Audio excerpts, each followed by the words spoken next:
Hi ನಮಸ್ಕಾರ ಎಲ್ರಿಗೂ, ನಾನು Chidanand and welcome back to my channel. ತುಂಬ ದಿನಗಳಾದಮೇಲೆ ಒಂದು ವಿಡಿಯೋ ಮಾಡ್ತಾಯಿದ್ದೀನಿ. ಸಾರಿ ಫಾರ್ ದಟ್, ಸ್ವಲ್ಪ ಬ್ಯುಸಿ ಆಗಿದೆ. ಎನಿವೆ, ಇನ್ನು ಮುಂದೆ ವಾರಕ್ಕೊಂದಾದರೂ ವಿಡಿಯೋಗಳು ಬರ್ತಾನೆ ಇರುತ್ತೆ. ಹೊಸ ಇನ್ಫಾರ್ಮೇಷನ್ನ ತರ್ತೀನಿ, ನಿಮ್ಮ ಜೊತೆ ಶೇರ್ ಮಾಡ್ಕೊತೀನಿ. ಸೊ ಇವತ್ತಿನ ಟಾಪಿಕ್ ಬಂದು ವೆರಿ ಇಂಪಾರ್ಟೆಂಟ್ ಟಾಪಿಕ್. ನೀವು ಆಲ್ರೆಡಿ ನೋಡಿರ್ತೀರಾ ಅನ್ಕೊಂತೀನಿ title, diploma and degree courses for art and craft interested students ಅಂತ. ಯಾರಿಗೆ ಆರ್ಟ್ಸ್ ಆ್ಯಂಡ್ ಕ್ರಾಫ್ಟ್ಸಲ್ಲಿ ಇಂಟ್ರೆಸ್ಟ್ ಇದೆ ಅಂಥವ್ರಿಗೆ ಯಾವ ಡಿಪ್ಲೊಮೊ, ಯಾವ ಡಿಗ್ರಿ ಕೋರ್ಸಸ್, ಯಾವ ಕೋರ್ಸ್ ಅವ್ರು ಪ್ರೊಫೆಷ್ನಲಾಗಿ ಯಾವ ಕೋರ್ಸ್ನ ತೊಗೊಂಡ್ರೆ ಅವರು ಸಕ್ಸಸ್ ಕಾಣ್ತಾರೆ, ಅವ್ರು ಇಂಟ್ರೆಸ್ಟ್ ಕೊಟ್ಟು ಅದನ್ನು ಕಲಿತಾರೆ ಅನ್ನೋದನ್ನ ಈ ವಿಡಿಯೋದಲ್ಲಿ ನಾನು ಹೇಳ್ತೀನಿ.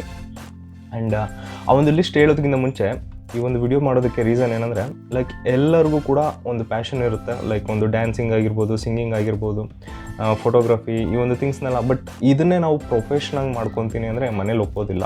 ಪೇರೆಂಟ್ಸ್ ಆಗಲಿ, ಇಲ್ಲ ಫ್ಯಾಮಿಲಿ ಮೆಂಬರ್ಸ್ ಆಗಲಿ, ಇಲ್ಲ ಇಂಜಿನಿಯರಿಂಗ್ ಮಾಡು, ಇಲ್ಲ ಮೆಡಿಕಲ್ ಮಾಡು, BSc ಮಾಡು, ಸೊ ಈ ಒಂದು ಥಿಂಗ್ಸ್ಗಳನ್ನ ಮಾಡು ಅಂತ ಮನೇಲಿ ಹೇಳ್ತಾರೆ. ಇಲ್ಲ ಏನಾದರೂ ಒಂದು ಡಿಗ್ರಿ ಕೋರ್ಸಸ್ ಮಾಡ್ಕೊ, ಆಮೇಲೆ ನಿಮ್ಗೆ ಏನು ಪ್ಯಾಷನಲ್ಲಿ ಇಂಟ್ರೆಸ್ಟ್ ಇದೆ ಅದನ್ನು ಹಾಬಿ ಆಗ್ತಗೋ. ಸೊ ಇದನ್ನೇ ಒಂದು ಪ್ಯಾಷನ್ ಮಾಡ್ಕೊಂಡು ಪ್ರೊಫೆಷನ್ ಮಾಡ್ಕೊಳೋದಕ್ಕೆ ಅವ್ರು ಯಾರೂ ಒಪ್ಪೋದಿಲ್ಲ.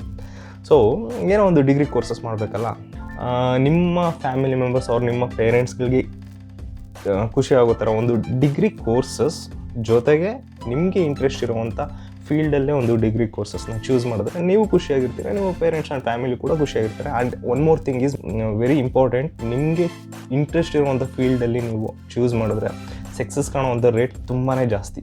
ಇಂಟ್ರೆಸ್ಟ್ ಕೊಟ್ಟು ಕಲಿತೀರಾ, ಇಂಟ್ರೆಸ್ಟ್ ಕೊಟ್ಟು ಕೆಲಸ ಮಾಡ್ತೀರಾ. ಎಸ್ಪೆಷಲಿ ಈ ಒಂದು 10th ಸ್ಟ್ಯಾಂಡರ್ಡ್ ಮತ್ತು 12th ಏನು ಈಗ ಓದ್ತಿದ್ದಾರೆ, ಎಕ್ಸಾಮ್ ನೆಕ್ಸ್ಟ್ 2-3 ಮಂತ್ಸಲ್ಲಿ ಬರೀತಿದ್ದಾರೆ, ಅಂಥವ್ರಿಗೆ ತುಂಬಾ ಯೂಸ್ಫುಲ್ ಆಗುತ್ತೆ. ನನ್ನ ಚಾನಲಲ್ಲೂ ಕೂಡ ತುಂಬ ಜನ ಅವರೇ ಇರೋದು, ಲೈಕ್ 12th PUC ಸ್ಟೂಡೆಂಟ್ಸ್ಗಳೇನಿದೆ ಅವ್ರುಗಳು ಈ ಒಂದು ಆರ್ಟ್ ಇಂಟ್ರೆಸ್ಟ್ಗಳನ್ನ ಬರೆಸ್ಕೊಂಡ್ಬಿಟ್ಟಿರ್ತಾರೆ. ಸೊ ಅಂಥವ್ರಿಗೆ ಒಂದು ಹೆಲ್ಪ್ ಆಗಲಿ, ಸೊ ಅಂಥವ್ರಿಗೆ ಒಂದು ಗೈಡ್ ಕೊಡೋಣ, ನನಗೆ ಗೊತ್ತಿರುವಂಥ ನಾಲೆಡ್ಜ್ಗಳನ್ನ ಹೇಳೋಣ ಅಂತ ಈ ಒಂದು ವಿಡಿಯೋನ ಮಾಡ್ತಾ ಇದ್ದೀನಿ. ಸೊ ನನಗೆ ಗೊತ್ತಿರುವಂಥ ಕೆಲವೊಂದು ಕೋರ್ಸಸ್ಗಳನ್ನ ಹೇಳ್ತೀನಿ. ಯಾರಿಗೆ interest like arts and sketching, drawings, painting, ಈ ಒಂದು ಇಂಟ್ರೆಸ್ಟ್ಗಳು ಇರ್ತದೆ, ಕ್ರಿಯೇಟಿವ್ ನಾಲೆಡ್ಜ್ ಇರುತ್ತೆ, ಅಂಥವ್ರಿಗೆ ಸೂಟ್ ಆಗುವಂಥ ಕೋರ್ಸಸ್ಗಳು. ಓಕೆ, ಶುರು ಮಾಡೋಣ. ಅದಕ್ಕಿಂತ ಮುಂಚೆ ಗೊತ್ತಲ್ಲ, ನೀವೇನು ನನ್ನ ಚಾನಲ್ಗೆ ಸಬ್ಸ್ಕ್ರೈಬ್ ಆಗಿಲ್ಲ ಅಂದರೆ ಈ ಕೂಡಲೇ ಸಬ್ಸ್ಕ್ರೈಬ್ ಆಗಿ ನನ್ನ ಹೆಸರಾಗಿ ಮಾಡಿ ಸಿದಾ ಆರ್ಟ್ಸ್ ಅಂತ, ಅದು ಕೂಡ ಫಾಲೋ ಮಾಡೋದು ಮರಿಬೇಡಿ. ಸೊ ಬನ್ನಿ ಶುರು ಮಾಡೋಣ.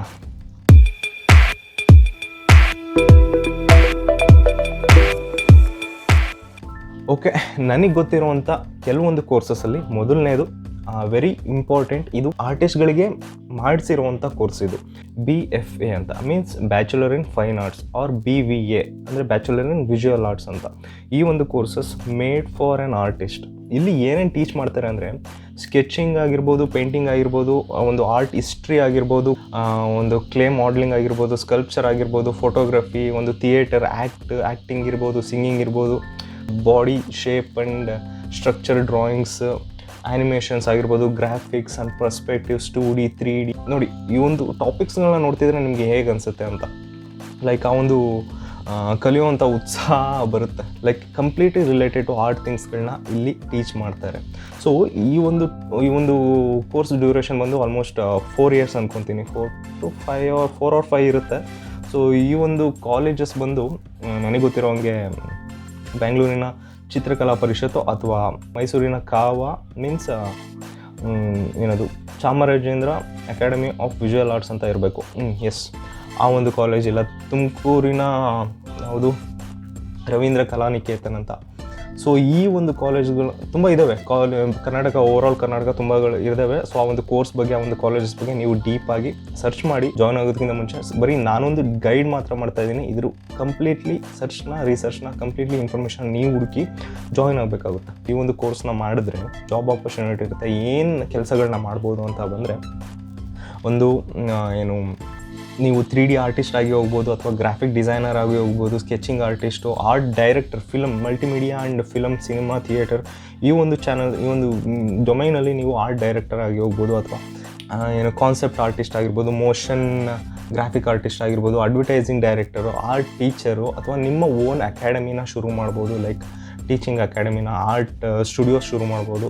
ಸೊ ಕಂಪ್ಲೀಟ್ಲಿ ನಾಲೆಡ್ಜ್, ಈ ಒಂದು ಆರ್ಟ್ ರಿಲೇಟೆಡ್ ನಾಲೆಡ್ಜ್ಗಳನ್ನ ಕಂಪ್ಲೀಟ್ಲಿ ನಿಮಗೆ ಹೇಳ್ಕೊಟ್ಟಿರ್ತಾರೆ ಈ ಒಂದು 4 to 5 years ಡ್ಯೂರೇಷನಲ್ಲಿ. ಸೊ ಇದನ್ನು ನೀವು ನೆಕ್ಸ್ಟ್ ನಿಮ್ಮ ಕೆರಿಯರ್ ಆಗಿ ರೂಪಿಸ್ಕೊಳ್ಳೋದಕ್ಕೆ ತುಂಬಾ ಹೆಲ್ಪ್ ಆಗುತ್ತೆ. ಒನ್ ಮೋರ್ ಥಿಂಗ್, ಇದು bachelor in fine arts made for on artist. ತುಂಬಾ ಚೆನ್ನಾಗಿದೆ ಈ ಒಂದು ಕೋರ್ಸಸ್ಸು. ಬಟ್ ಇದರಲ್ಲಿ ಜಾಬ್ ಆಪರ್ಚುನಿಟಿ ಬಗ್ಗೆ ನನಗೆ ಜಾಸ್ತಿ ಗೊತ್ತಿಲ್ಲ. ಸೊ ಆಲ್ಮೋಸ್ಟ್ ಎಲ್ಲ ಡೊಮೈನಲ್ಲೂ ಕೂಡ ಒಂದು ಜಾಬ್ ಆಪರ್ಚುನಿಟಿ ಸಿಗಬೇಕಂದ್ರೆ ನಿಮ್ಮದೇ ಆದಂಥ ಒಂದು ಹಾರ್ಡ್ ವರ್ಕ್ ಇರಲೇಬೇಕು. ಅಷ್ಟು ಈಸಿಯಾಗಿ ಸಿಗೋದಿಲ್ಲ, ಯು ನೋ ದಟ್. ಸೊ ನಾನು ಜಸ್ಟ್ ಗೈಡ್ ಮಾಡ್ತಾ ಇದ್ದೀನಿ ಅಷ್ಟೇ. ನನಗೆ ನೆಕ್ಸ್ಟ್ ಫ್ಯೂಚರ್ ಹೇಗಿರುತ್ತೆ ಇದರಲ್ಲಿ ಅಂತ ನನಗೆ ಇದ್ರ ಬಗ್ಗೆ ಗೊತ್ತಿಲ್ಲ, ಬಿಕಾಸ್ ನಾನು ಒಂದು ಕೋರ್ಸ್ ತೊಗೊಂಡಿಲ್ಲ. ಸೊ ಅದಕ್ಕೆ ನಂಗೆ ಅದ್ರ ಬಗ್ಗೆ ಒಂದು ನೆಕ್ಸ್ಟ್ ಫ್ಯೂಚರ್ ಹೇಗಿರುತ್ತೆ ಅಂತ ನಾನು ಹೇಳೋದಿಲ್ಲ. ಇಫ್ ಎನಿಬಡಿ ಯಾರಾದರೂ ಒಂದು bachelor in fine arts, visual arts, ಅವರು ಬೇರೆ ಕೋರ್ಸಸ್ಗಳು ಮಾಡಿರೋರು ಸಿಕ್ಕಿದ್ರೆ ಒಂದು ಸಪ್ರೇಟ್ ವಿಡಿಯೋ ಮಾಡ್ತೀನಿ, ಅವ್ರ ಕಡೆಯಿಂದ ಗೈಡ್ ಮಾಡಿಸ್ತೀನಿ ಕಂಪ್ಲೀಟ್ಲಿ ಹೇಗಿರುತ್ತೆ ಅಂತ. ಸೊ ಇದು ಜಸ್ಟ್ ಲಿಸ್ಟ್ ಅಷ್ಟೇ. ಸೊ ನೆಕ್ಸ್ಟ್ ಹೋಗೋಣ. ನೆಕ್ಸ್ಟ್ ಸೆಕೆಂಡ್ ಒಂದು ಬಂದು ಆರ್ಕಿಟೆಕ್ಚರಿಂಗ್. ನಿಮ್ಗೆಲ್ಲರಿಗೂ ಕೂಡ ಗೊತ್ತಿರುತ್ತೆ, ಆರ್ಕಿಟೆಕ್ಟ್ಸ್ ಅಂದರೆ ಲೈಕ್ ಬಿಲ್ಡಿಂಗ್ಸ್ನ ಡಿಸೈನ್ ಮಾಡೋರು. ಬಿಲ್ಡಿಂಗ್ಸ್ ಆಗಿರ್ಬೋದು, ಲ್ಯಾಂಡ್ಸ್ಕೇಪ್ ಆಗಿರ್ಬೋದು, ಎಕ್ಸ್ಟರ್ನಲ್ ಲುಕ್ ಏನಿರುತ್ತೆ. ಲೈಕ್ ಸಿವಿಲ್ ಇಂಜಿನಿಯರ್ಸ್ ರಿಲೇಟೆಡ್ ಈ ಒಂದು ಜಾಬ್. ಬಟ್ ಸಿವಿಲ್ ಇಂಜಿನಿಯರ್ಸ್ಗೂ ಮತ್ತು ಒಂದು ಆರ್ಕಿಟೆಕ್ಚರ್ಗೂ ತುಂಬ ಡಿಫ್ರೆನ್ಸ್ ಇದೆ. ಲೈಕ್ ಆರ್ಕಿಟೆಕ್ಟ್ಸ್ ಬಂದು ಹೊರಗಡೆ ಇರುವಂಥ ಎಕ್ಸ್ಟರ್ನಲ್ ಡಿಸೈನ್ಸ್ನ ಮಾಡ್ತಾರೆ. ಬಿಲ್ಡಿಂಗ್ಸ್ ಶೇಪ್ ಹೇಗಿರ್ಬೋದು, ಅಥವಾ ಆ ಒಂದು ಸ್ಪೇಸ್ನ ಯುಟಿಲೈಸ್ ಹೇಗಿರಬೇಕು, ಎಲಿವೇಷನ್ಸ್ ಹೇಗಿರಬೇಕು, ಡಿಸೈನ್ಸ್ ಆಗಿರ್ಬೋದು, ಮೆಟೀರಿಯಲ್ಸ್ ಆಗಿರ್ಬೋದು, ಎಕ್ಸ್ಟರ್ನಲ್ ಮೆಟೀರಿಯಲ್ಸು, ಈ ಒಂದು ಥಿಂಗ್ಸ್ಗಳನ್ನ ಡಿಸೈನ್ ಮಾಡ್ತಾರೆ. ಸೊ ಈ ಒಂದು ಡಿಸೈನ್ ಆದಮೇಲೆ ಸಿವಿಲ್ ಇಂಜಿನಿಯರ್ಸ್ ಅದಕ್ಕೆ ಒಂದು ಜೀವ ಕೊಡ್ತಾರೆ. ಲೈಕ್ ಒಂದು ಸ್ಕೆಲಿಟನ್ನ ಡಿಸೈನ್ ಮಾಡ್ತಾರೆ ಅದಕ್ಕೆ ಇನ್ಬಿಲ್ಟ್. ಲೈಕ್ ಏನಿದೆ ಒಂದು ಏನಂತಾರಪ್ಪ, ಅದು ಮರ್ತೋಗಿದೆ, ಬಿಂಗ್ ಸಿವಿಲ್ ಇಂಜಿನಿಯರ್ ನಾನೇ ಮರ್ತೋಗ್ತೀನಿ. ಲೈಕ್ ಸಿಮೆಂಟ್ಸ್ ಯಾವ ಗ್ರೇಡ್ ಹಾಕಬೇಕು, ಲೈಕ್ ಲೋಡ್ಸು, ಕೆಪಾಸಿಟೀಸ್, ಬೇರಿಂಗ್ಸ್ ಎಷ್ಟಿರುತ್ತೆ, ಲೈಕ್ ಒಂದು ರಾಡ್ಸ್ ಎಷ್ಟು ಹಾಕಬೇಕು, ಅದ್ರ ಒಳಗಡೆ ಏನೇನು ಡಿಸೈನ್ ಇದೆ ಅದನ್ನು ಇಂಟೀರಿಯರ್ ಡಿಸೈನರ್ಸ್ ಮಾಡ್ತಾರೆ. ಸೊ ಇದು ಡಿಫ್ರೆನ್ಸ್ ಬಂದ್ಬಿಟ್ಟು ಇದ್ರ ಬಗ್ಗೆ ಒಂದು ಸಪ್ರೇಟ್ ವಿಡಿಯೋನೇ ಮಾಡ್ಬೋದು. ಆ್ಯಂಡ್ ನಾನೇನು ಮಾಡ್ತಾ ಇದ್ದೀನಿ ಈಗ, ನಾನು ಯಾವ ಪ್ರೊಫೆಷನಲ್ ಇದ್ದೀನಿ ಅಂತ ಅದೊಂದು ವಿಷಯ ಕೂಡ ಹೇಳ್ತೀನಿ. ಸೊ ವಿಡಿಯೋ ನೋಡ್ತಾ ಹೋಗಿ ಗೊತ್ತಾಗುತ್ತೆ ನಿಮಗೆ. ಸೊ ಇದು ಸೆಕೆಂಡ್ ಬಂದ್ಬಿಟ್ಟು ಆರ್ಕಿಟೆಕ್ಚರಿಂಗ್. ಸೊ ಇದು ಬಂದ್ಬಿಟ್ಟು 5 years ಕೋರ್ಸಸ್ಸು. ಜೊತೆಗೆ ಆರ್ಕಿಟೆಕ್ಚರಿಂಗ್ ಕೋರ್ಸ್ ಮಾಡಬೇಕಂದ್ರೆ ನೀವು CET ಜೊತೆ ಒಂದು ಎಕ್ಸ್ಟ್ರಾ ಎಕ್ಸಾಮ್ ಬರೀಬೇಕಾಗುತ್ತೆ. ಲೈಕ್ ಅದು ನಾಟ ಅಂತ, ಅದು national aptitude test of architecturing ಅನ್ಕೊತೀನಿ. National aptitude test of architecturing, yes. So ಈ ಒಂದು ಎಕ್ಸಾಮ್ ಹೇಗಿರುತ್ತೆ ಅಂದರೆ 200 marks ಇರುತ್ತೆ. ಅದರಲ್ಲಿ ಒಂದು 100 marks ಬಂದ್ಬಿಟ್ಟು ನಿಮಗೆ ಏನು ಲೈಕ್ ಒಂದು ಮ್ಯಾಥಮೆಟಿಕ್ಸ್ ಆಗಿರ್ಬೋದು, ಅಥವಾ ಜನರಲ್ ನಾಲೆಡ್ಜ್ ಇರ್ಬೋದು. ಸೊ ಈ ಒಂದು ಥಿಂಗ್ಸ್ಗಳನ್ನ ಕೇಳ್ತಾರೆ. ನೆಕ್ಸ್ಟ್ ಪ್ಲೇಸ್ ಯಾವುದು, ಲೈಕ್ ಒಂದು ಹಿಸ್ಟ್ರಿ ಆಗಿರ್ಬೋದು, ಅಥವಾ ಸಮ್ ಮ್ಯಾಥಮೆಟಿಕಲ್ ಕ್ವಶನ್ಸ್ ಇರ್ಬೋದು. ಸೊ ಈ ಒಂದು ಥಿಂಗ್ಸ್ಗಳು ಒಂದು 50 marksಗೆ ಇರುತ್ತೆ. ಇನ್ನೊಂದು 50 marksಗೆ ಒಂದು ಆ್ಯಕ್ಟಿಟ್ಯೂಡ್ ಟೆಸ್ಟ್ ಅಂತ ಇರುತ್ತೆ. ಲೈಕ್ ಈ ಒಂದು ಕ್ವಶನ್ಸ್ಗಳನ್ನ ಕೇಳಿರ್ತಾರೆ. ಆ್ಯಂಡ್ ನೆಕ್ಸ್ಟ್ ಇನ್ನೊಂದು 100 marks ಏನಿರುತ್ತೆ ಅದು ತುಂಬಾ ಇಂಟ್ರೆಸ್ಟಿಂಗ್ ಆಗಿರುತ್ತೆ. ಆ ಒಂದು ನಾಟ ಎಕ್ಸಾಮ್ಸಲ್ಲಿ ಡ್ರಾಯಿಂಗ್ ಕೇಳಿರ್ತಾರೆ, ನೀವು ಡ್ರಾಯಿಂಗ್ ಮಾಡಬೇಕಾಗುತ್ತೆ. ಫಾರ್ ಎಕ್ಸಾಂಪಲ್ ಯಾವ ಥರ ಕೇಳಿರ್ತಾರೆ ಅಂದರೆ, ಈ ಕ್ವಶನ್ ಹೇಗಿರುತ್ತೆ ಅಂದರೆ, ಈ ಒಂದು ಪಿಕ್ಚರ್ ನೋಡ್ತಾ ಇದ್ದೀರಲ್ಲ, ಅವ್ರು ಡಿಸ್ಕ್ರೈಬ್ ಮಾಡಿರ್ತಾರೆ, ನೀವು ಅದನ್ನು ನೀವು ಡ್ರಾ ಮಾಡಬೇಕಾಗುತ್ತೆ. ಲೈಕ್ ಈ ಒಂದು ಕ್ವಶನ್ ಹೇಗಿರುತ್ತೆ ಅಂದರೆ, ನೀವು ಕಾನ್ಫರೆನ್ಸ್ ರೂಮಲ್ಲಿದ್ದೀರಾ, ನಿಮ್ಮ ಪಕ್ಕ ಜನಗಳಿದ್ದಾರೆ, ಲೈಕ್ ಎಂಪ್ಲಾಯೀಸ್ ಇದ್ದಾರೆ, ನೀವು ಮಧ್ಯದಲ್ಲಿ ಕೂತಿದ್ದೀರಾ, ಒಂದು ಎಂಡಲ್ಲಿ ಕೈಯಲ್ಲಿ ಕಾಫಿ ಹಿಡ್ದಿದ್ದೀರಾ, ಆ್ಯಂಡ್ ಒಬ್ಬರು ಎಕ್ಸ್ಪ್ಲೈನ್ ಮಾಡ್ತಿದ್ದಾರೆ, ಒಂದು ಪ್ರೆಸೆಂಟೇಷನ್ ಕೊಡ್ತಿದ್ದಾರೆ, ಸ್ಕ್ರೀನ್ ಮೇಲೆ ಪ್ರಾಜೆಕ್ಟ್ ಆಗ್ತಿದೆ. ಇಷ್ಟನ್ನ ಮಾತ್ರ ಅವ್ರು ಹೇಳ್ತಾರೆ, ನೀವು ಅದನ್ನು ನಿಮ್ಮ ಓನ್ ಇಮ್ಯಾಜಿನೇಷನಲ್ಲಿ ಡ್ರಾ ಮಾಡಬೇಕಾಗುತ್ತೆ. ಎಷ್ಟು ಇಂಟ್ರೆಸ್ಟಿಂಗ್ ಆಗಿದೆ ಅಲ್ಲ. ಸೊ ನೆಕ್ಸ್ಟ್ ಇನ್ನೊಂದು ಎಕ್ಸಾಂಪಲ್ ಕೊಡ್ತೀನಿ ನೋಡಿ. ಸೊ ದಿಸ್ ಎಕ್ಸಾಂಪಲ್ ಇದೇಗಿರುತ್ತೆ ಅಂದರೆ, ನೀವು ಬೈಕ್ ಮೇಲೆ ರೈಡ್ ಹೋಗ್ತಿರ್ತೀರಾ. ಸೊ ಆ ಒಂದು ಹ್ಯಾಂಡಲ್ ಕಾಣುತ್ತೆ, ಮುಂದಗಡೆ 2 ಕಾರ್ ಇರುತ್ತೆ, ಒಂದು ಬ್ರಿಡ್ಜ್ ಇರುತ್ತೆ. ಸೊ ಈ ಒಂದು ಇನ್ಫಾರ್ಮೇಷನ್ನ ಕೊಟ್ಟಿರ್ತಾರೆ ಅಷ್ಟೇ. ಸೊ ನೆಕ್ಸ್ಟ್ ನೀವು ಅದನ್ನು ಇಮ್ಯಾಜಿನ್ ಮಾಡ್ಕೊಂಡು ನೀವು ಡ್ರಾ ಮಾಡಬೇಕಾಗುತ್ತೆ. ಲೈಕ್ ಇನ್ನೊಂದು ಎಕ್ಸಾಂಪಲ್ ಕೊಡ್ತೀನಿ ನೋಡಿ. ಸೊ ಇದೊಂದು ಸ್ವಲ್ಪ ಝೂಮ್ ಮಾಡ್ತೀನಿ.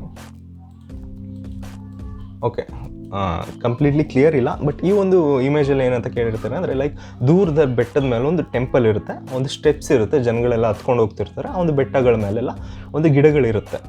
ಜಸ್ಟ್ ಈ ಒಂದು ಥಿಂಗ್ಸ್ಗಳನ್ನ ಕ್ವಶನಲ್ಲಿ ಡಿಸ್ಕ್ರೈಬ್ ಮಾಡಿರ್ತಾರೆ. ಲಾಸ್ಟ್ ಇನ್ನೊಂದು ಎಕ್ಸಾಂಪಲ್ ತೋರಿಸ್ತೀನಿ.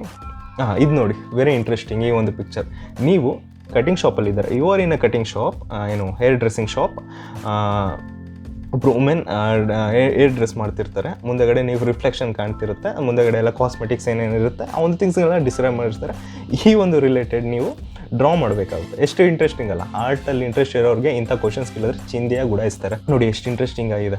ಸೊ ಇಂಥ ಕೋರ್ಸಸ್ಗಳು ಆರ್ಟ್ ರಿಲೇಟೆಡ್ ಸ್ಟೂಡೆಂಟ್ಸ್ಗೆ ತುಂಬಾ ಯೂಸ್ಫುಲ್ ಆಗುತ್ತೆ, ತುಂಬಾ ಚೆನ್ನಾಗಿ ಇಂಟ್ರೆಸ್ಟ್ ಕೊಟ್ಟು ಅದನ್ನು ಮಾಡ್ತಾರೆ. ನೆಕ್ಸ್ಟ್ ಆರ್ಕಿಟೆಕ್ಚರಿಂಗ್ ರಿಲೇಟೆಡ್ ಇನ್ನೇನು ಹೇಳ್ಬೇಕಂದ್ರೆ, ಅಲ್ಲಿ ಏನೇನು ಟೀಚ್ ಮಾಡ್ತಾರೆ ಅಂದರೆ, it is an art and science of building designs ಅಂತ. ಲ್ಯಾಂಡ್ಸ್ಕೇಪ್ ಆಗಿರ್ಬೋದು, ಈ ಒಂದು ಥಿಂಗ್ಸ್ಗಳನ್ನ ಲೈಕ್ ಸ್ವಲ್ಪ mathematics and physics and modelling, ಈ ಒಂದು ಥಿಂಗ್ಸ್ಗಳನ್ನ ಟೀಚ್ ಮಾಡ್ತಾರೆ. ನೆಕ್ಸ್ಟ್ ಪೇಂಟಿಂಗ್ಸ್ ಆಗಿರ್ಬೋದು, ಡಿಸೈನ್ಸು, ಫೋಟೋಗ್ರಫಿ, ಸ್ಕಲ್ಪ್ಚರು, ಲೈಕ್ ಈ ಒಂದು ಥಿಂಗ್ಸ್ಗಳನ್ನ ಟೀಚ್ ಮಾಡ್ತಾರೆ. ಆ್ಯಂಡ್ ಸಮ್ ಹಿಸ್ಟ್ರಿ ಆಫ್ ಆರ್ಕಿಟೆಕ್ಚರಿಂಗ್ ಆಗಿರ್ಬೋದು, ಲ್ಯಾಂಗ್ವೇಜ್ ಆಗಿರ್ಬೋದು, ಈ ಒಂದು ಥಿಂಗ್ಸ್ಗಳನ್ನ ಟೀಚ್ ಮಾಡ್ತಾರೆ. ಸೊ ಈ ಒಂದು ಕಂಪ್ಲೀಟ್ಲಿ ರಿಲೇಟೆಡ್ ಟು ಕ್ರಿಯೇಟಿವ್ ಥಿಂಗ್ಸ್ಗಳನ್ನ ಟೀಚ್ ಮಾಡ್ತಾರೆ. ಈ ಒಂದು 5 ವರ್ಷದ ಕೋರ್ಸ್ ಇದು ಆರ್ಕಿಟೆಕ್ಚರಿಂಗು. ಸೊ ಈ ಒಂದು ಕೋರ್ಸಲ್ಲಿ ಇದನ್ನು ಹೇಳ್ಕೊಡ್ತಾರೆ. ತುಂಬಾ ಚೆನ್ನಾಗಿರುತ್ತೆ, ತೊಗೋಬೋದು. ಇದನ್ನು ನಾನು ಸಜೆಸ್ಟ್ ಮಾಡ್ತೀನಿ, ತುಂಬ ಜನಕ್ಕೆ ಇಂಟ್ರೆಸ್ಟ್ ಇರೋರಿಗೆ ತೊಗೋಬೋದು ಅಂದ್ಕೊತೀನಿ. ಆ್ಯಂಡ್ ನೆಕ್ಸ್ಟ್ ಮೂರನೇದಕ್ಕೆ ಬರೋಣ. ಮೂರನೇದು ಬಂದು even that is also some architecturing related, ಅದು ಇಂಟೀರಿಯರ್ ಡಿಸೈನಿಂಗ್. ನಾನು ಮುಂಚೆನೇ ಹೇಳಿರೋ ಥರ ಇಂಟೀರಿಯರ್ ಡಿಸೈನ್ ಅಂದರೆ ಒಳಗಡೆ ಡಿಸೈನ್ ಮಾಡೋದು, ಅಂದರೆ ಒಳಾಂಗಣ ವಿನ್ಯಾಸಗಾರರು. ಲೈಕ್ ಒಳಗಡೆ ಎಲ್ಲೆಲ್ಲಿ ಯಾವ್ಯಾವ ಐಟಮ್ಸ್ ಇರಬೇಕು, ಟಿ ವಿ ಯೂನಿಟ್ ಎಲ್ಲಿರ್ಬೋದು, ಅಥವಾ ಕಿಚನ್ ಹೇಗಿರಬೇಕು, ಅಥವಾ ವಾರ್ಡ್ರೋಬ್ ಹೇಗಿರಬೇಕು, ಸೇಫಾ ಎಲ್ಲಿರಬೇಕು, ಆ್ಯಂಡ್ ಮೇಲ್ಗಡೆ ಸೀಲಿಂಗ್ ಯಾವ ಥರ ಇರಬೇಕು, ಲೈಟಿಂಗ್ಸ್ ಯಾವ ಥರ ಇರಬೇಕು, ವಿಜುವಲ್, ಕಂಪ್ಲೀಟ್ಲಿ ವಿಜುವಲ್ ಚೆನ್ನಾಗಿ ಕಾಣಬೇಕು ಮನೆ ಒಳಗಡೆ. ಈ ಒಂದು ಥಿಂಗ್ಸ್ಗಳನ್ನ ಡಿಸೈನ್ ಮಾಡೋದು ಇಂಟೀರಿಯರ್ ಡಿಸೈನ್ ಅಂತಾರೆ. ಇದು ಕೋರ್ಸ್ ಬಂದ್ಬಿಟ್ಟು 3 ಇಯರ್ಸ್ ಕೋರ್ಸ್ ಇರ್ತದೆ. ಇದು BSc ಇನ್ ಇಂಟೀರಿಯರ್ ಡಿಸೈನಿಂಗ್ ಅಂತ. ಈ ಒಂದು ಕೋರ್ಸಸ್ಗಳನ್ನ ಪ್ರೈವೇಟ್ ಇನ್ಸ್ಟಿಟ್ಯೂಟ್ಗಳೆಲ್ಲ ಇದ್ದಾವೆ. ಲೈಕ್ ಫೀಸ್ಗಳು ನನಗನ್ನಿಸ್ತಂಗೆ ಸ್ವಲ್ಪ ಜಾಸ್ತಿ ಇರ್ಬೋದೇನೋ interiors and architecturing almost. But anyway, ನಿಮಗೆ ಇಂಟ್ರೆಸ್ಟ್ ಇದ್ದರೆ you can take this courses. ಏನು ಪ್ರೈವೇಟ್ ಕಾಲೇಜಸ್ಗಳಿದ್ದಾವೆ ಎಷ್ಟೊಂದು, ನೀವು ಗೂಗಲಲ್ಲಿ ಸರ್ಚ್ ಮಾಡಿ ಗೊತ್ತಿರುತ್ತೆ. ಸಮ್ 3 ಇಯರ್ಸ್ ಕೋರ್ಸಸ್ ಇರುತ್ತೆ, ಅದು ಕೂಡ degree related under Bangalore University or some other university, government affiliated ಕೋರ್ಸಸ್ಗಳು, ಸರ್ಟಿಫಿಕೇಷನ್ಗಳು ನಿಮಗೆ ಸಿಗುತ್ತೆ. ಇನ್ನು ಆರ್ಕಿಟೆಕ್ಚರಿಂಗ್ ಬಂದ್ಬಿಟ್ಟು ಅಂಡರ್ VTU ಬರುತ್ತೆ. ಜೊತೆಗೆ ಇನ್ನೊಂದು ಏನಂದರೆ, ಇಂಟೀರಿಯರ್ಸ್ ಮತ್ತು ಆರ್ಕಿಟೆಕ್ಚರಿಂಗ್ ಕಲಿಬೇಕಾದ್ರೆ ನಿಮಗೆ ಕೆಲವೊಂದು ಸಾಫ್ಟ್ವೇರ್ಸ್ಗಳನ್ನ ಕಲಿಬೇಕಾಗುತ್ತೆ. ಅದು ಒಂದು ಕೋರ್ಸಸ್ಗಳು ಇನ್ಕ್ಲೂಡರ್ ಇರುತ್ತೋ ಇಲ್ಲೋ ಗೊತ್ತಿಲ್ಲ. ಆಫ್ಟರ್ ದಟ್ ನೀವು ಓನಾಗಿ ಕಲಿಬೋದು. ಅದನ್ನು ಯೂಟ್ಯೂಬಲ್ಲಿ ನೋಡಿ ಕಲಿಬೋದು ಆ ಒಂದು ಥಿಂಗ್ಸ್ಗಳನ್ನ, ಇಲ್ಲ ಒಂದು ಇನ್ಸ್ಟಿಟ್ಯೂಟ್ಗೆ ಹೋಗಿ ಇಲ್ಲ ಯಾರ ಹತ್ರ ಆದರೂ ಕಲಿಬೋದು ಈ ಒಂದು ಸಾಫ್ಟ್ವೇರ್ಗಳನ್ನ. ಯಾವ್ಯಾವುದು ಸಾಫ್ಟ್ವೇರ್ ಅಂದರೆ, ಮೊದಲನೇದಾಗಿ ಬಂದು AutoCAD, ಸೆಕೆಂಡ್ ಬಂದ್ಬಿಟ್ಟು ಸ್ಕೆಚಪ್ ಅಂತ. ಲೈಕ್ ನೀವೇನು 3D ಮಾಡೆಲ್ ಮಾಡ್ತೀರಾ, ಎಕ್ಸ್ಟೀರಿಯರ್ ಮತ್ತು ಅಥವಾ ಇಂಟರ್ನಲ್, ಈ ಒಂದು ಥಿಂಗ್ಸ್ನ ಮಾಡೆಲ್ ಮಾಡುವಂಥ ಒಂದು ಸಾಫ್ಟ್ವೇರು. ಸೊ ನೆಕ್ಸ್ಟ್ ವೀರೆ ಅಂತ, ಅದೊಂದು ರೆಂಡ್ರಿಂಗ್ ಸಾಫ್ಟ್ವೇರು. ವೀರೆ ಆಗಿರ್ಬೋದು, ಅಥವಾ ಲೂಮಿಯಾನ್ ಅಂತ ಇದೆ, ಇನ್ನೊಂದು ಕರೋನಾ ಅಂತ ಇದೆ. ಕರೋನಾ ಅಂತ ಇದೆ ಒಂದು. ಸೊ ಅದ್ರ ಜೊತೆಗೆ ಒಂದು 3ds Max ಅಂತ ಇದೆ. ಸ್ಕೆಚಪ್ ಆಗಿರ್ಬೋದು, 3dx ಆಗಿರ್ಬೋದು, ಇದರಲ್ಲಿ ಎರಡರಲ್ಲಿ ಒಂದು ಕಲಿತು ಸಾಕು. ಆ್ಯಂಡ್ ನೆಕ್ಸ್ಟ್ ಫೋಟೋಶಾಪ್ ಗೊತ್ತಿರಬೇಕು. ಈ ಒಂದು ಥಿಂಗ್ಸ್ಗಳನ್ನ ಗೊತ್ತಿದ್ರೆ ನೀವು ಇಂಟೀರಿಯರ್ಸ್ಗೆ ಮತ್ತು ಆರ್ಕಿಟೆಕ್ಚರಿಂಗ್ಗೆ ಹೋಗ್ಬೋದು. ಆ್ಯಂಡ್ ಒನ್ ಮೋರ್ ಥಿಂಗ್ ಏನಂದರೆ, ಈ ಆರ್ಕಿಟೆಕ್ಚರಿಂಗ್ ಮತ್ತು ಇಂಟೀರಿಯರ್ಸ್ಗೆ ಯಾರ್ಯಾರು ಹೋಗ್ಬೋದು ಅಂದರೆ, ಒಂದು ಆರ್ಕಿಟೆಕ್ಚರಿಂಗ್ ಮಾಡಿರಬೇಕು, ಎರಡನೇದು ಇಂಟೀರಿಯರ್ ಡಿಸೈನಿಂಗ್ ಮಾಡಿರ್ಬೋದು, ಆ್ಯಂಡ್ ಮೂರನೇದು ಈವನ್ ಸಿವಿಲ್ ಇಂಜಿನಿಯರ್ಸ್ ಕೂಡ ಈ ಒಂದು ಫೀಲ್ಡ್ಗೆ ಎಂಟ್ರಿ ಆಗ್ಬೋದು. ಏನಂದರೆ, ನಿಮಗೆ ಒಂದು ಸಿವಿಲ್ ಇಂಜಿನಿಯರ್ ನಾಲೆಡ್ಜ್ ಇದ್ದರೆ, ಲೈಕ್ ಬಿಲ್ಡಿಂಗ್ ನಾಲೆಡ್ಜ್ ಇದೆ, ಅದನ್ನು ಇಂಪ್ಲಿಮೆಂಟ್ ಮಾಡಿಕೊಂಡು, ಜೊತೆಗೆ ನಿಮಗೊಂದು ಕ್ರಿಯೇಟಿವ್ ಸ್ಕಿಲ್ಸ್ ಇದ್ದು, ಜೊತೆಗೆ ನಿಮಗೊಂದು ಸಾಫ್ಟ್ವೇರ್ ನಾಲೆಡ್ಜ್ ಇದ್ದರೆ ಈಸಿಯಾಗಿ ಈ ಒಂದು ಡೊಮೈನಲ್ಲಿ ನೀವು ಎಂಟ್ರಿ ಆಗ್ಬೋದು. ಸೊ ಅದೇ ಥರನೇ ನಾನು ಕೂಡ ಈಗ ಸಿವಿಲ್ ಇಂಜಿನಿಯರಿಂಗ್ ಮಾಡಿ ಇಂಟೀರಿಯರ್ ಡಿಸೈನ್ ಆಗಿ ವರ್ಕ್ ಮಾಡ್ತಾ ಇದ್ದೀನಿ. ಯಾರಾದರೂ ಸಿವಿಲ್ ಇಂಜಿನಿಯರ್ಸ್ ಮಾಡ್ತಿದ್ದು ಈ ಒಂದು ಆರ್ಕಿಟೆಕ್ಚರಿಂಗ್ ಮತ್ತು ಇಂಟೀರಿಯರ್ಗೆ ಏನೋ ಎಂಟ್ರಿ ಆಗಬೇಕಂದ್ರೆ ಈ ಒಂದು ಸಾಫ್ಟ್ವೇರ್ ಮುಖಾಂತರ ನೀವು ಎಂಟ್ರಿ ಆಗ್ಬೋದು. ಜೊತೆಗೆ ಸ್ವಲ್ಪ ಕ್ರಿಯೇಟಿವ್ ಸ್ಕಿಲ್ಸ್ ಇರಬೇಕಷ್ಟೆ. ಸೊ ಇದು ಮೂರನೇದಾಯಿತು, ಇಂಟೀರಿಯರ್ ಡಿಸೈನಿಂಗ್. ಆ್ಯಂಡ್ ನೆಕ್ಸ್ಟ್ 4ನೇ ಕೋರ್ಸ್ ಬಂದು fashion designing. So fashion designing ಅಂದರೆ ಆಲ್ಮೋಸ್ಟ್ ಎಲ್ರಿಗೂ ಗೊತ್ತಿರುತ್ತೆ, ಇದೊಂದು ವಸ್ತ್ರ ವಿನ್ಯಾಸಗಾರರು ಅಲ್ವಾ.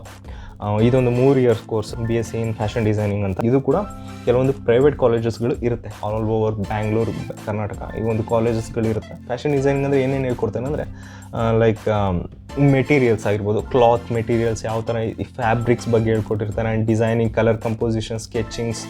ಸೊ ಈ ಒಂದು ಥಿಂಗ್ಸ್ಗಳನ್ನೆಲ್ಲ ಹೇಳ್ಕೊಟ್ಟು ನಿಮಗೆ ಫ್ಯಾಷನ್ ಡಿಸೈನಿಂಗ್ನ ಒಂದು ಕಂಪ್ಲೀಟ್ಲಿ 3 ಇಯರ್ ಕೋರ್ಸಲ್ಲಿ ಈ ಒಂದು ಫ್ಯಾಷನ್ ಡಿಸೈನಿಂಗ್ ಬಗ್ಗೆ ಹೇಳ್ತಾರೆ. ಸಮ್ ಹಿಸ್ಟ್ರಿ ಕೂಡ ಇರ್ತದೆ ಫ್ಯಾಷನ್ ಬಗ್ಗೆ, and clothes and men's apparels, kids apparels and women's dresses, ಈ ಒಂದು ಕಂಪ್ಲೀಟ್ಲಿ ಫ್ಯಾಷನ್ ರಿಲೇಟೆಡ್ ಈ ಒಂದು ಥಿಂಗ್ಸ್ಗಳನ್ನ ಹೇಳ್ಕೊಡ್ತಾರೆ. ಆಫ್ಟರ್ ದಿಸ್ ಕೋರ್ಸಸ್ ನೀವು ಓನಾಗಿ ಒಂದು ಫ್ಯಾಷನ್ ಬೊಟಿಕ್ನ ಶುರು ಮಾಡ್ಬೋದು, ಅಥವಾ and you can also do freelance garments, ಏನು ಅಪೆರಲ್ಸ್ ಇಂಡಸ್ಟ್ರಿಯಲ್ಲಿ ಡಿಸೈನರ್ ಡಿಪಾರ್ಟ್ಮೆಂಟ್ ಏನಿರುತ್ತೆ ಅಲ್ಲಿ ವರ್ಕ್ ಮಾಡ್ಬೋದು. So completely related to creative things. ಇದು fashion designing not only meant for girls, even boys ಕೂಡ ಒಂದು ಫ್ಯಾಷನ್ ಡಿಸೈನ್ನ ಮಾಡ್ಬೋದು. ಎಷ್ಟೋ ಜನ ಈ ಒಂದು ಮೈಂಡಲ್ಲಿ ಇಟ್ಕೊಂಡ್ಬಿಟ್ಟಿರ್ತಾರೆ, ಫ್ಯಾಷನ್ ಡಿಸೈನಿಂಗ್ ಇದು ಸಮ್ ಗರ್ಲ್ಸ್ ಕೋರ್ಸಸ್ಸು, ಹುಡುಗಿರಿಗೆ ಮಾತ್ರ ಅದು ಸೂಟ್ ಆಗುತ್ತೆ ಅಂತ. ದಟ್ ಸುಳ್ಳು. ಓಕೆ, ಈವನ್ ಬಾಯ್ಸ್ ಕೂಡ ಆ ಒಂದು ಕೋರ್ಸ್ನ ಮಾಡ್ಬೋದು. ತುಂಬಾ ಒಂದು ರೆಸ್ಪೆಕ್ಟ್ಫುಲ್, ಒಂದು ಸ್ಟೈಲಿಶ್ ಕೋರ್ಸಸ್ ಇದೆಲ್ಲ. ಸೊ ಈವನ್ ಯಾರು ಬೇಕಾದರೂ ಕೂಡ ಈ ಒಂದು ಕೋರ್ಸಸ್ಗಳನ್ನ ಮಾಡ್ಬೋದು. ಓಕೆ, ಎನಿವೆ ನೆಕ್ಸ್ಟ್ ಇದು 4ನೇ ಕೋರ್ಸಸ್ ಬಂದು ಫ್ಯಾಷನ್ ಡಿಸೈನಿಂಗ್. ಆ್ಯಂಡ್ ನೆಕ್ಸ್ಟ್ 5ನೇದು last in my list degree courses ನನಗೆ ಗೊತ್ತಿರೋಂಗೆ BSc ಇನ್ ಆ್ಯನಿಮೇಷನ್.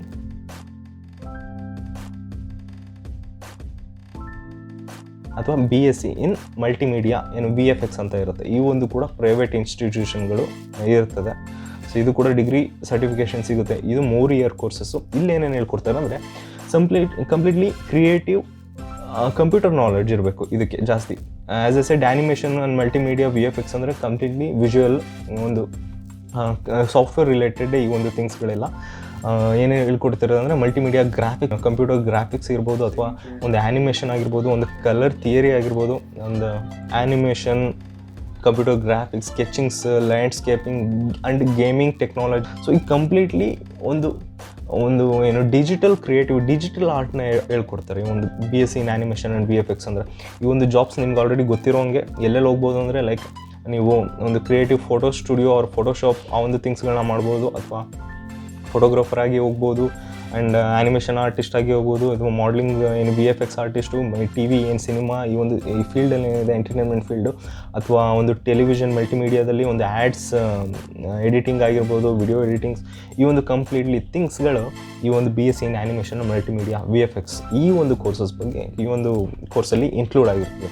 ಇನ್ನು ಜಾಬ್ಸ್ ಎಲ್ಲೆಲ್ಲಿ ಯಾವ ಥರ ನೀವು ಜಾಬ್ಸ್ಗಳನ್ನ ಮಾಡ್ಬೋದು ಅಂದರೆ, ಈ ಒಂದು ಕೋರ್ಸಸ್ಗಳನ್ನ ಮಾಡಿ ನೀವು ವೆಬ್ ಡಿಸೈನರ್ ಆಗಿರ್ಬೋದು, ಅಥವಾ ಗ್ರಾಫಿಕ್ ಡಿಸೈನರ್ ಆಗ್ಬೋದು, ಆ್ಯನಿಮೇಷನ್ ಗ್ರಾಫಿಕ್ಸ್ ಆಗಿರ್ಬೋದು, ಗೇಮ್ ಡೆವಲಪರ್, ಆರ್ಟ್ ಡೈರೆಕ್ಟರ್ ಆಗ್ಬೋದು, ಆ್ಯಂಡ್ ಆ್ಯನಿಮೇಷರ್ ಆಗಿರ್ಬೋದು, ಅಥವಾ 3D ಆ್ಯನಿಮೇಟರ್ ಆಗಿರ್ಬೋದು, ಈ ಒಂದು ವಿಡಿಯೋ ಗೇಮ್ ಡಿಸೈನರ್ ಆಗಿರ್ಬೋದು, ಒಂದು ಕಾನ್ಸೆಪ್ಟ್ ಡಿಸೈನರ್, ಕ್ರಿಯೇಟಿವ್ ಏನೇನಾದರೂ ಆಗ್ಬೋದು ಈ ಕ್ರಿಯೇಟಿವ್ ಥಿಂಗ್ಸ್ಗಳನ್ನ ಇಟ್ಕೊಂಡು. ಸೊ ನನಗೆ ಅದೇ ಇಷ್ಟ ಆಗೋದು, ಈ ಒಂದು ಕ್ರಿಯೇಟಿವ್ ಥಿಂಗ್ಸ್, ಈ ಒಂದು ಆರ್ಟ್ ಫೀಲ್ಡಲ್ಲಿ ಹೋದರೆ ವಾಸ್ಟ್ ತುಂಬಾ ನಿಮಗೆ ಆಪರ್ಚುನಿಟಿ ಇರ್ತದೆ. ಬಟ್ ಒಂದಂತೂ ನಿಜ, ಆ ಒಂದು ಆಪರ್ಚುನಿಟಿ ಗೈನ್ ಮಾಡಬೇಕಂದ್ರೆ ನಿಮ್ಮ ಒಂದು ಹಾರ್ಡ್ ವರ್ಕ್ ಇರಲೇಬೇಕು. ಆಫ್ಟರ್ ದಟ್ ಕೋರ್ಸಸ್ ನೀವು ಒಂದು ಪ್ರಿಯರ್ ಆಗಿ ಆ ಒಂದು ಕೋರ್ಸಸ್ನ ನೀವೇನು ಮಾಡ್ತೀರಾ ಫ್ಯೂಚರಲ್ಲಿ ಅನ್ನೋದನ್ನ ನೀವು ಪ್ರಿಯರ್ ಆಗಿ ಥಿಂಕ್ ಮಾಡಬೇಕು. ಅದು ಪ್ರತಿಯೊಂದು ಡೊಮೈನಲ್ಲೂ ಇದ್ದೇ ಇರುತ್ತೆ. ನಿಮ್ಮ ಹಾರ್ಡ್ ವರ್ಕ್ ಇರಲೇಬೇಕು. ಆರ್ಟ್ ರಿಲೇಟೆಡ್ ಒಂದೇ ಅಂತಲ್ಲ, ಬೇರೆ ಯಾವುದೇ ಮಾಡಿದರೂ ಕೂಡ ಒಂದು ಹಾರ್ಡ್ ವರ್ಕ್ ಇರಲೇಬೇಕಾಗುತ್ತೆ ಸೆಟಲ್ ಆಗಬೇಕು ಅಂದರೆ ಒಂದು ಕೆರಿಯರಲ್ಲಿ. ಸೊ ಎನಿವೆ, ಈ ಒಂದು ಕೋರ್ಸಸ್ಗಳನ್ನ ತೊಗೊಂಡ್ರೆ ನಿಮ್ಮ ಇಂಟ್ರೆಸ್ಟಿಂದ, ನಿಮ್ಮ ಮನಸ್ಸಿಂದ ಕಲಿತೀರಾ, ಆ್ಯಂಡ್ ಮನಸ್ಸಿಂದ ಇಷ್ಟಪಟ್ಟು ಕೆಲಸ ಮಾಡ್ತೀರಾ. ಸೊ ಐ ಹೋಪ್ ಈ ಒಂದು ವಿಡಿಯೋ ನಿಮಗೆ ಯೂಸ್ಫುಲ್ ಆಗಿದೆ ಅಂದ್ಕೊತೀನಿ. ಒಂದು ಸೆಕೆಂಡ್, ಇನ್ನೂ ಮುಂದೆ ಇದೆ ಹೇಳ್ತೀನಿ ಅದು ಕೂಡ. ಇಷ್ಟು ಬಂದ್ಬಿಟ್ಟು ಡಿಗ್ರಿ ಕೋರ್ಸಸ್. ಮೊದಲನೇದು bachelor in fine arts, second ಒಂದು ಬಂದು ಆರ್ಕಿಟೆಕ್ಚರಿಂಗ್, ಮೂರನೇದು ಬಂದು ಇಂಟೀರಿಯರ್ ಡಿಸೈನಿಂಗ್, ಆ್ಯಂಡ್ ನಾಲ್ಕನೇದು ಬಂದು ಫ್ಯಾಷನ್ ಡಿಸೈನಿಂಗ್, ಆ್ಯಂಡ್ ಐದನೇದು ಬಂದು BSc ಇನ್ ಆ್ಯನಿಮೇಷನ್ಸ್. ಎನಿವೆ, ಈ ಒಂದು 5 ಕೋರ್ಸಸ್ ಬಿಟ್ಟು ಇನ್ನು ನೆಕ್ಸ್ಟ್ ಡಿಪ್ಲೊಮೊ ಕೋರ್ಸಸ್ಗಳಿದ್ದಾವೆ, ಅಂದರೆ short duration courses. This is not degree oriented. ನಿಮ್ಗೊಂದು ಸರ್ಟಿಫಿಕೇಷನ್ ಸಿಗುತ್ತೆ, ಲೈಕ್ ಅದೊಂದು ಡ್ಯೂರೇಷನ್ ಬಂದು 3 ಮಂತ್ಸ್ 6 ಮಂತ್ಸ್ ಅಥವಾ 1 ಇಯರ್ ಮ್ಯಾಕ್ಸಿಮಮ್. ಈ ಒಂದು ಡಿಪ್ಲೊಮೊ ಕೋರ್ಸಸ್ಗಳು ಇರುತ್ತೆ. ಫಾರ್ ಎಕ್ಸಾಂಪಲ್ ಯಾವುದಂದರೆ, ಒಂದು ಗ್ರಾಫಿಕ್ ಡಿಸೈನಿಂಗ್ ಒಂದು ಕೋರ್ಸಸ್ಗಳಿರ್ತದೆ, ಇದು ಕೂಡ diploma courses. Even fashion designing ಕೂಡ 1 ಇಯರ್ ಕೋರ್ಸಸ್ಗಳಿರ್ತದೆ. ಕೆಲವೊಂದು ಶಾರ್ಟ್ ಡ್ಯೂರೇಷನ್ ಕೋರ್ಸಸ್ಗಳಿರ್ತದೆ. ಇನ್ ಕೇಸ್ ನೀವೇನಾದರೂ ಬೇಗ ಜಾಬ್ ಓರಿಯೆಂಟೆಡ್, ನೀವೇನಾದ್ರು ಕೆಲಸ ಮಾಡಬೇಕಂದ್ರೆ, ಬೇಗನೆ ಕೆಲಸಕ್ಕೆ ಹೋಗಬೇಕು, ದುಡಿಬೇಕು, ಆ ಒಂದು ಥಿಂಗ್ಸ್ಗಳಿದ್ರೆ ಒಂದು ಶಾರ್ಟ್ ಡ್ಯೂರೇಷನ್ ಕೋರ್ಸಸ್ಗಳು ಇರ್ತವೆ. ಫಾರ್ ಎಕ್ಸಾಂಪಲ್ ನಾನು ಹೇಳ್ದಂಗೆ ಗ್ರಾಫಿಕ್ ಡಿಸೈನ್ ಆಗಿರ್ಬೋದು, ಅಥವಾ ಗೇಮ್ ಡಿಸೈನರ್ ಆಗಿರ್ಬೋದು, ಅಥವಾ ಒಂದು ಜ್ಯುವೆಲರಿ ಡಿಸೈನ್ ಅಂತಲೂ ಕೂಡ ಒಂದು ಕೋರ್ಸ್ ಇದೆ. ಆ ಒಂದು ಜ್ಯುವೆಲರಿ ಡಿಸೈನ್ಸ್ ಆಗಿರ್ಬೋದು, ಅಥವಾ ಒಂದು makeup artist, girls most of the makeup artist, ಅಥವಾ ಮೇಕಪ್ ಡಿಸೈನಿಂಗ್ ಬರಲ್ಲ, ಮೇಕಪ್ ಆರ್ಟಿಸ್ಟ್ ಅಂತ ಆ ಒಂದು ಕೋರ್ಸಸ್ಗಳಿರುತ್ತೆ. ಆ್ಯಂಡ್ ಸೊ ಇಷ್ಟು ನನಗೆ ಗೊತ್ತಿರುವಂಥ ಕೋರ್ಸಸ್ಗಳು. ಒನ್ ಮೋರ್ ಥಿಂಗ್, ಇದು ಟಾಪ್ ವೈಸ್ ಅಂತ ಹೇಳ್ತಿಲ್ಲ ನಾನು, ಲೈಕ್ ಟಾಪ್ 1 ಟಾಪ್ 2 ಅಂತ. ನನಗೆ ಗೊತ್ತಿರುವಂಥ ಲಿಸ್ಟ್ಗಳನ್ನ ಸುಮ್ಮನೆ ಒಂದು ಗ್ಲಾನ್ಸ್ ಆಗಿ ಹೇಳಿದ್ದೀನಿ ಅಷ್ಟೇ. ನೀವು ಇದ್ರ ಬಗ್ಗೆ ಒಂದು ಇನ್ ಡೆಪ್ತ್ ಆಗಿ ಇನ್ಫಾರ್ಮೇಷನ್ಗಳನ್ನ ಸರ್ಚ್ ಮಾಡಬೇಕಾಗುತ್ತೆ. ಕಾಲೇಜಸ್, ಕೋರ್ಸಸ್ಗಳು, ಒಂದು ಫೀಸ್ ಸ್ಟ್ರಕ್ಚರ್ಸ್ ಏನಿದೆ, ಈ ಒಂದು ಥಿಂಗ್ಸ್ಗಳೆಲ್ಲ ನಿಮಗೆ ಬಿಟ್ಟಿದ್ದು. ಸೊ ಆ್ಯಂಡ್ ಕಂಪ್ಯಾರಿಸನ್ಸ್, ನಿಮಗೆ ಯಾವ್ದು ಸೂಟ್ ಆಗುತ್ತೆ ಈ ಒಂದು 5-6 ಕೋರ್ಸಸ್ಗಳಲ್ಲಿ, ಇದನ್ನು ಕೂಡ ನೀವು ಕಂಪ್ಯಾರಿಸನ್ ಮಾಡಿ ನೀವು ಮುಂದಕ್ಕೆ ನೆಕ್ಸ್ಟ್ ಸ್ಟೆಪ್ನ ಚೂಸ್ ಮಾಡಬೇಕಾಗುತ್ತೆ. ಎನಿವೆ, ಈಗ ಒಂದು ಇನ್ಫಾರ್ಮೇಷನ್ ಸಿಗುವಂಥದ್ದು ಚಾನ್ಸಸ್ ಜಾಸ್ತಿ ಇರುತ್ತೆ. ಲೈಕ್ ಒಂದು 4 years back or 5 years back ನಮಗೆ ಅಷ್ಟು ಇಂಟರ್ನೆಟ್ ಆಗಿರ್ಬೋದು ಅಥವಾ ಇನ್ಫಾರ್ಮೇಷನ್ಗಳು ಅಷ್ಟು ಈಸಿಯಾಗಿ ಸಿಗ್ತಿರಲಿಲ್ಲ. ಆ ಒಂದು ರೀಸನ್ಗೆ ಎಷ್ಟೊಂದು ಜನ ಕೆರಿಯರ್ಗಳನ್ನ ಡಿಫ್ರೆಂಟ್ ವೇಯಲ್ಲಿ ಚೂಸ್ ಮಾಡಿಬಿಟ್ಟು ಈಗ ಸಫರ್ ಪಡೆದವರು ಅಥವಾ ಇಷ್ಟ ಇಲ್ಲದೆ ಆ ಒಂದು ಫೀಲ್ಡಲ್ಲಿ ಕಂಟಿನ್ಯೂ ಮಾಡ್ತಾ ಹೋಗ್ತಿದ್ದಾರೆ. ಸೊ ಆ ಒಂದು ಮಿಸ್ಟೇಕ್ಸ್ನ ಯಂಗ್ಸ್ಟರ್ಸ್ ಈಗ ಯಾರಿದ್ದೀರಾ, ಒಂದು 10th or PU ಮಾಡ್ತಿದ್ದೀರಾ, ಆ ಒಂದು ಸ್ಟೂಡೆಂಟ್ಸ್ ಎಲ್ಲ ಮಾಡ್ಕೊಳಕ್ಕೆ ಹೋಗ್ಬೇಡಿ, ಚೂಸ್ ಮಾಡಿ ನಿಮಗೆ ಇಷ್ಟ ಇರುವಂಥ courses. And anyway, next I think exams ಇರುತ್ತಲ್ಲ, like 10th or PU 2-3 months ಆದಮೇಲೆ ಎಕ್ಸಾಮ್ಸ್ ಇರುತ್ತೆ. Anyway, for you people all the best. ನೀವು ಡಿಸೈಡ್ ಮಾಡ್ಕೊಳ್ಳಿ ಈಗಲೇ. ಇನ್ ಕೇಸ್ ಏನಾದರೂ ನೀವು ಆರ್ಟಲ್ಲಿ ಇಂಟ್ರೆಸ್ಟ್ ಇದ್ದರೆ ಈ ಒಂದು ಕೋರ್ಸಸ್ಗಳನ್ನ ತೊಗೊಂಡ್ರೆ ಸಕ್ಸಸ್ ಕಾಣುವಂಥ ಚಾನ್ಸಸ್ ಜಾಸ್ತಿ ಇರ್ತದೆ. ಎನಿವೆ, ಚೂಸಿಂಗ್ ಆರ್ ಡಿಸೈಡಿಂಗ್ ನಿಮಗೆ ಬಿಟ್ಟಿದ್ದು. ಆ್ಯಂಡ್ ಇದು ನನಗೆ ಗೊತ್ತಿರುವಂಥ ಕೋರ್ಸಸ್ಗಳಿದು. ಇದನ್ನು ಬಿಟ್ಟು ನಿಮಗೆ ಬೇರೆ ಯಾವುದಾದ್ರೂ ಕೋರ್ಸಸ್ಗಳು ಗೊತ್ತಿದ್ರೆ, ಲೈಕ್ ಡಿಗ್ರಿ ಆಗಿರ್ಬೋದು, ಡಿಪ್ಲೊಮಾ ಆಗಿರ್ಬೋದು, ಅಥವಾ ಶಾರ್ಟ್ ಡ್ಯೂರೇಷನ್ ಕೋರ್ಸಸ್ ಆಗಿರ್ಬೋದು, ಬೇರೆ ಡೊಮೈನಲ್ಲಿ ಯಾವುದ್ರಲ್ಲೂ ಹೋದರೆ ಆರ್ಟಿಸ್ಟ್ಗಳಿಗೆ ತುಂಬ ಚೆನ್ನಾಗಿ ಸಕ್ಸಸ್ ಕಾಣ್ತಾರೆ, ಆ ಒಂದು ಥಿಂಗ್ಸ್ಗಳು ನಿಮ್ಗೆ ಏನಾದ್ರು ಗೊತ್ತಿದ್ರೆ ಕಮೆಂಟ್ ಮಾಡ್ಬೋದು. ಆ್ಯಂಡ್ ನಾನು ಹೇಳಿರೋದ್ರಲ್ಲಿ ಏನಾದರೂ ಮಿಸ್ಟೇಕ್ಸ್ ಇದ್ದರೆ, ಲೈಕ್ ಇನ್ಫಾರ್ಮೇಷನ್ ನಾನು ಡೀಪಾಗಿ ಸರ್ಚ್ ಮಾಡಿಲ್ಲ, ಸೊ ಏನಾದರೂ ಇನ್ಫಾರ್ಮೇಷನ್ಗಳಿದ್ದರೆ you can correct that also. And yes, yes, video ಮುಗಿಸೋವಂಥ ಟೈಮ್ ಬಂತು.